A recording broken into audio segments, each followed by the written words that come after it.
We've got details of these and many more coming up in the next 20 minutes if you spend your time with me. Remember, we're live on DSTV channel 2, 7 and also on Facebook, TV3 Ghana. Let's begin from here.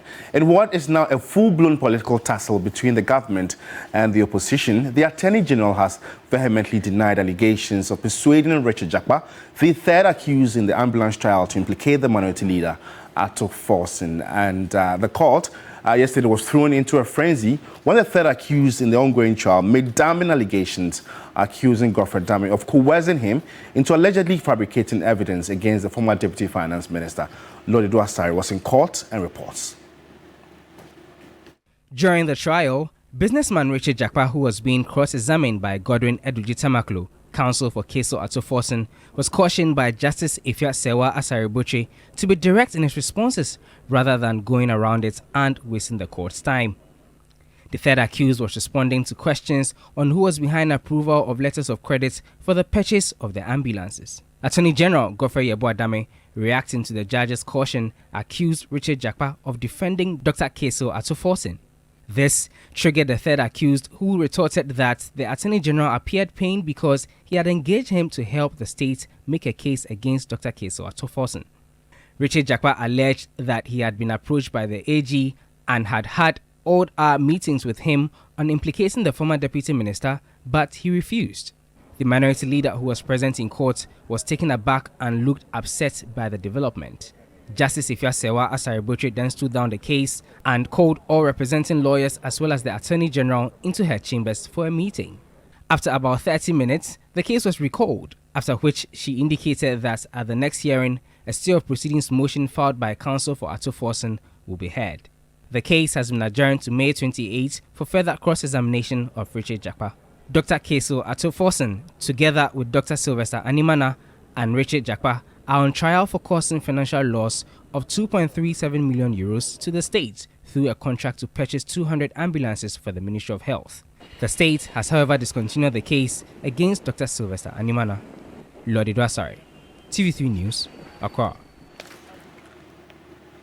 And now the National Communications Officer of the National Democratic Congress, Sammy Gyamfi, addressed the media after the court's proceedings.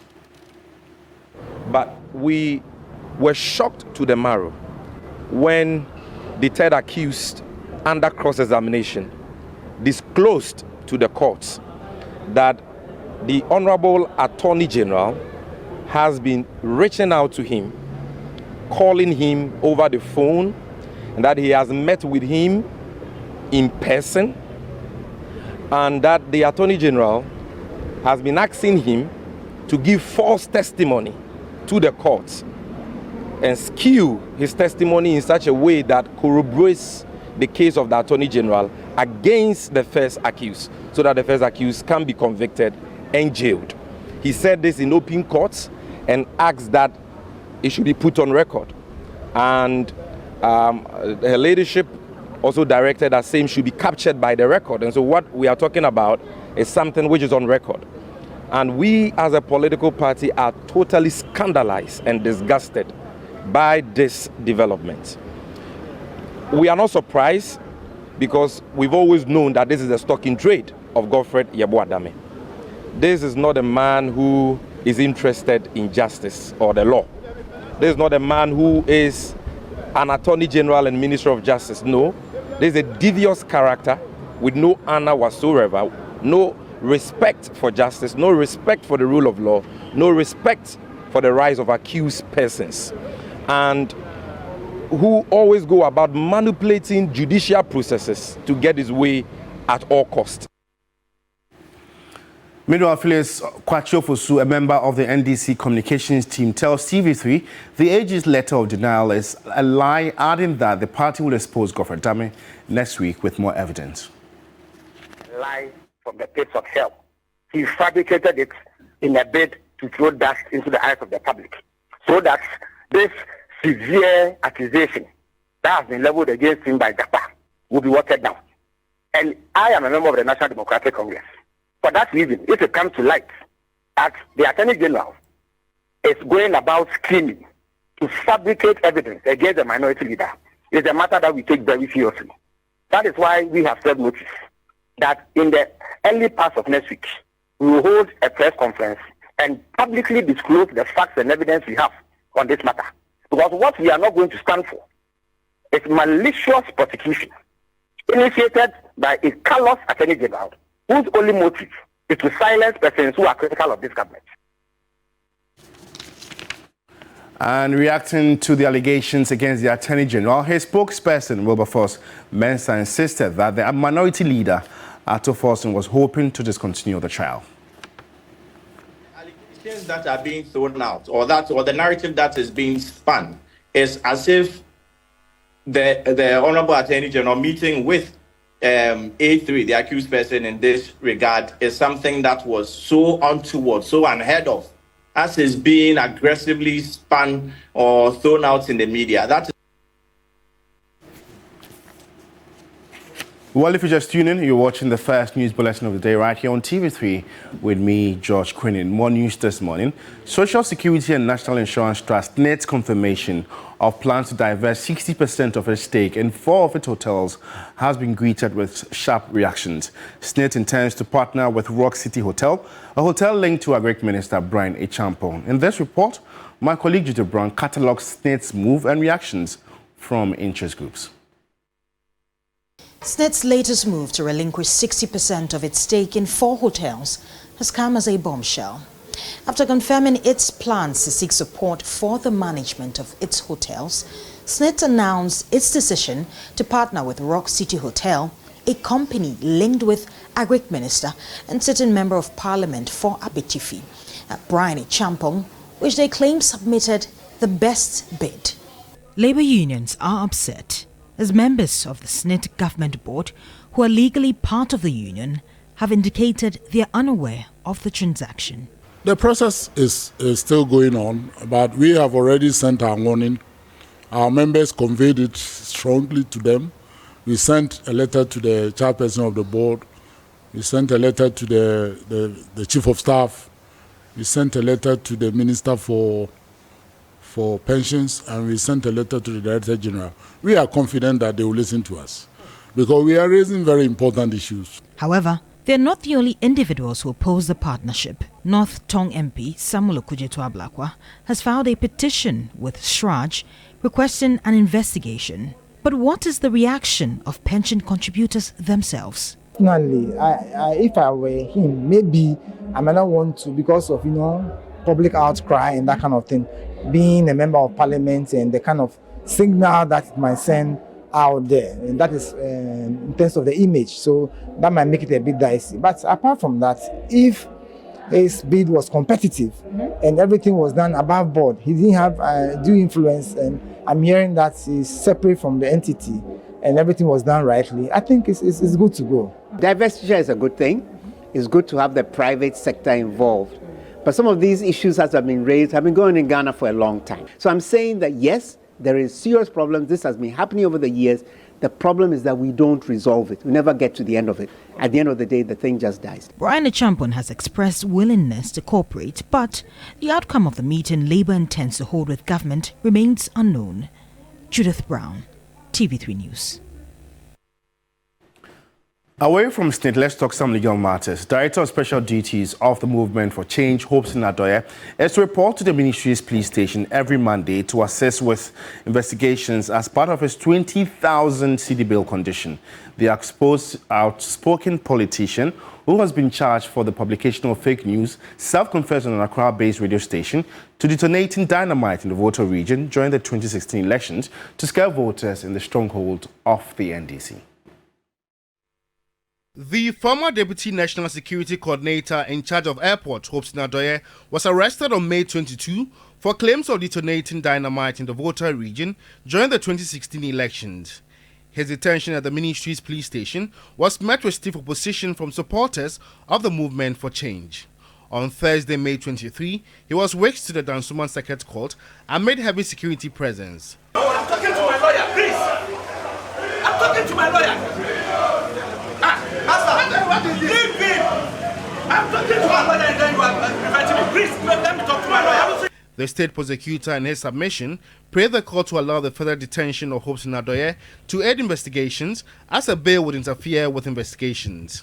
His lawyers in his defense touted their client had a clean record and that a further detention would undermine his fundamental human right. Hobbs Nadoye, charged with publishing fake news, was granted a 20,000 cedi bail with 2 sureties and 1 justification. He is also to report to the police station every Monday to assist with investigations. For supporters of the movement, Hobbs Nadoye's arrest is politically motivated. We have trained, they have trained us. Now Hobbs is in BBC everywhere, trending the movement. So whatever is going on right now, we are even happy it happened this week. I am telling you, we are happy, 100% happy. And we thank God he has been bailed too. Whether he was bailed or not, we will still be movement, and movement will come to power. Nobody can change the promise of God. It will never happen. The authorities that be, or the powers that be, want to divert the attention from the Senate deal and SML KPMG issue, so that the Ghanaians will not be thinking about that one and be commenting on it. Wife of the Movement for Change leader, Patricia Tremantin, welcomed the bill, but was quick to solicit votes for Alan Tremantin as a redeemer of Ghana's woes. The future of Ghana lies in the hands of this gentle, compassionate, extraordinary, exemplary visionary, this action-oriented man. He is my Alan and your Alan and Ghana's Alan. Don't be afraid. 7th December is just around the corner. The case has since been adjourned to Wednesday, June 26. Well, let's know what you make of this very story and others that have been aired so far. Go on to our social media platforms, TV3 Ghana, Facebook, we are live. Engage us with your opinions and your comments. And now, the decline in Ghana's forest cover is leading to the extinction of some medicinal plants. The Center for Plant Medicine Research has identified mahogany, a key plant used in herbal medicine preparation, as a scarce resource in the country. Here's a report by Ibrahim Abubakar.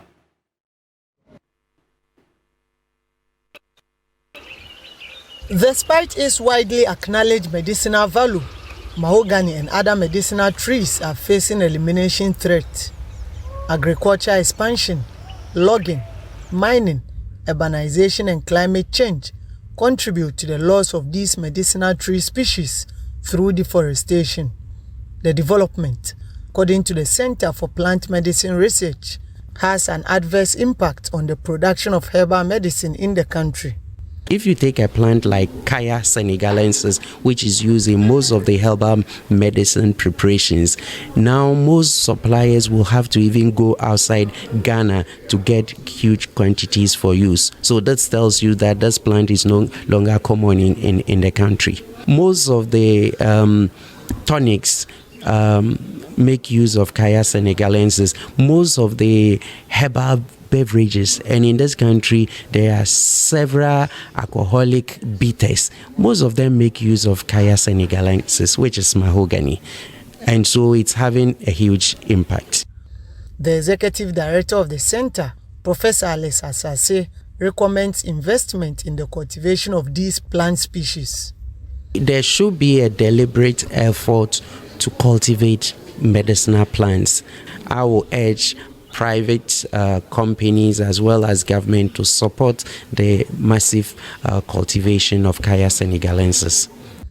At a training to equip herbal medicine practitioners and their employees with skills to enhance the production of high-quality herbal medicine for consumption, a professor of pharmaceutics and drug delivery from the United Kingdom, Joshua Boateng, emphasized the need to protect medicinal plants, considering how bacteria are developing resistance to antibiotics.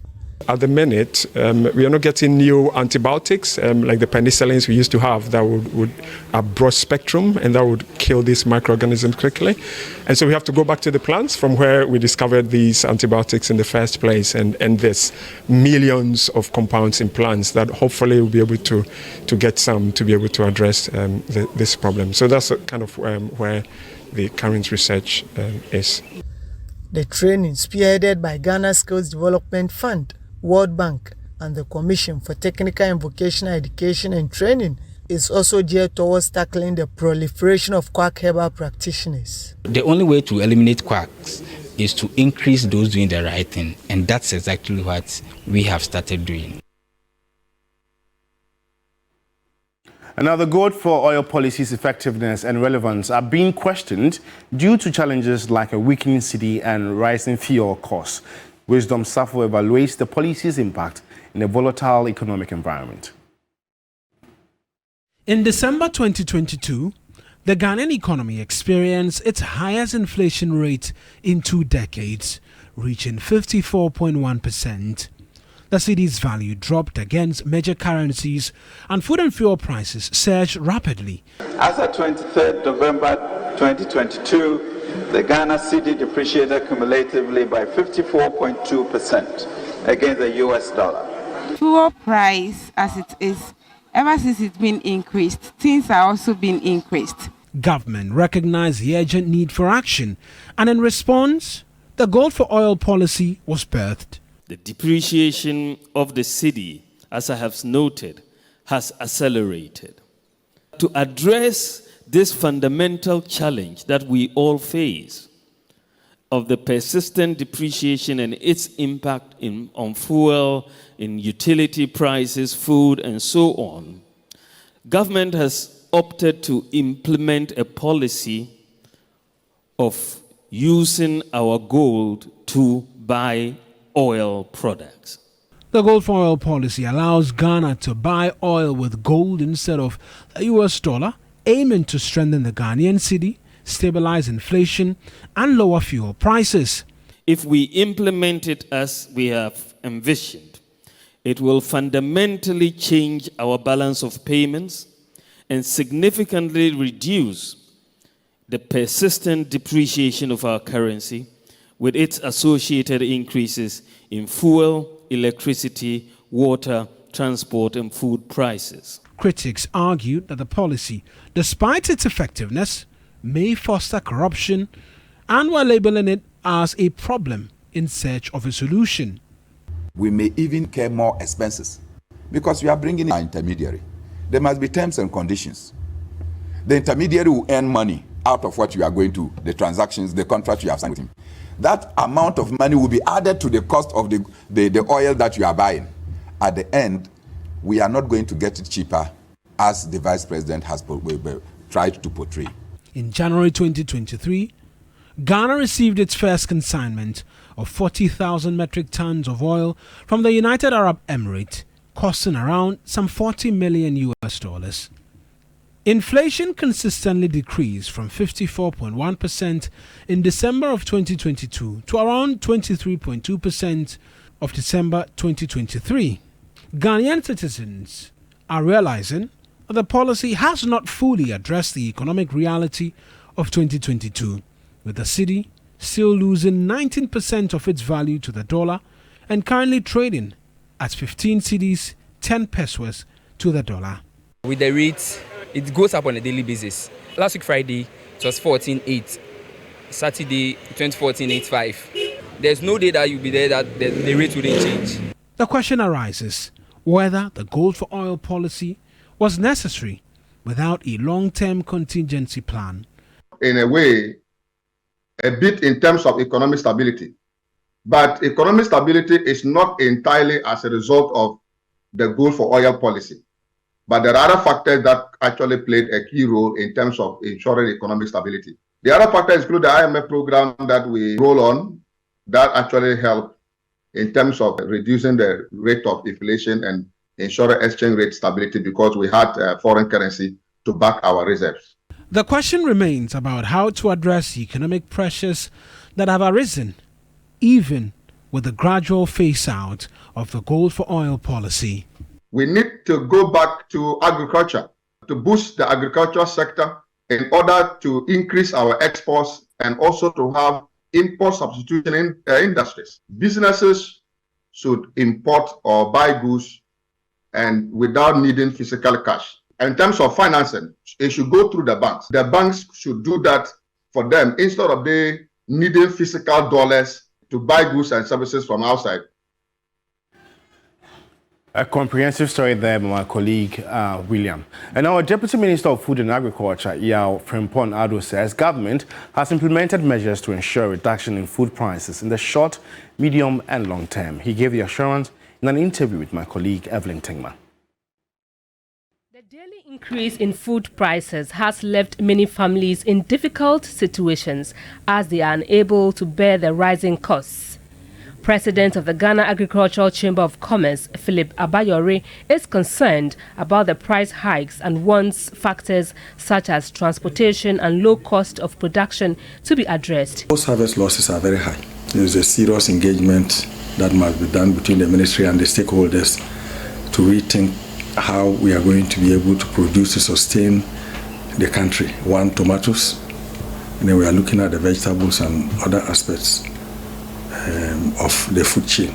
He says the situation could be better if government puts in place the right policies and necessary infrastructure. We should have pack houses within the communities where these vegetables are grown.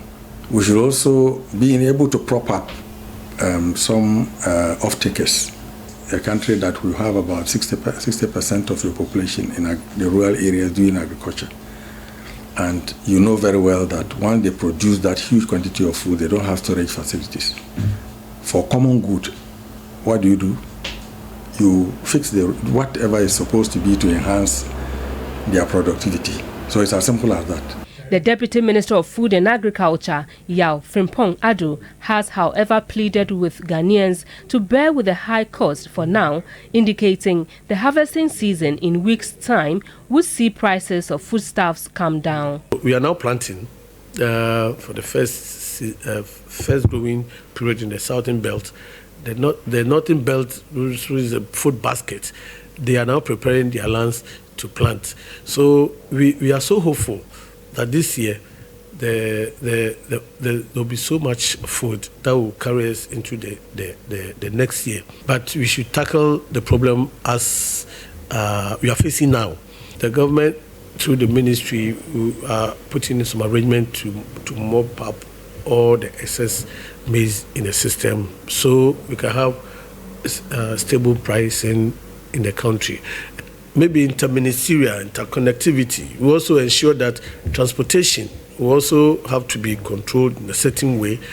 We should try and go through this critical period because there's silver lining at the end of the tunnel. He noted that medium to long-term measures, including the provision of park houses and other infrastructure under the second phase of the Planting for Food and Jobs, will address the food price hikes. We know the areas where they grow a lot of, for example, vegetables. We are going to put up pack houses in these areas. The Planting for Food and Jobs, phase 2 that we are implementing, tackles a lot of these problems we are discussing right now. Maybe next year we will not be singing the same song because what is needed to be done to stop the situation we are in for recurring, that is why we are putting in place the infrastructure for agri-produce. We've done all the mapping and we are not getting it wrong. The Deputy Minister warned traders who take undue advantage of the situation to cash in to desist from such practice. Evelyn Tinkma, TV3 News, Accra. On that agricultural note, we end the morning news. For more news updates, you'd want to log on to our website. It's 3news.com. Thanks for watching. It's always a pleasure coming your way. Enjoy morning.